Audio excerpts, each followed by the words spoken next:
30% working 10 hours a day can do 5 units of work in 12 days. How many people are required to 8 units of that work in 16 days if they work 8 hours per day?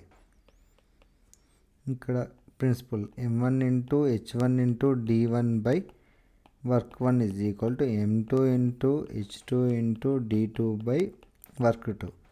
m1 will be the 30 persons అనే persons 10 hours a day work చేసినప్పుడు 12 డేస్లో 5 units of work అనేది complete అవుతుంది. m2 అనేది మనకు తెలియదు, how many members అన్నారు కాబట్టి m2 మనకు తెలియదు. అవర్స్ ఇచ్చేసరికి 8 hours 16 days బై వర్క్ 2 అనేది 8 units of work. 8 will be the cancel, 5 1 ja 5 2 ja 2 1 ja 2 8 ja 4 3 ja 4 2 ja 2 1 ja 2 15 ja. m2 is equal to 15 3 ja 45 members కావాలి.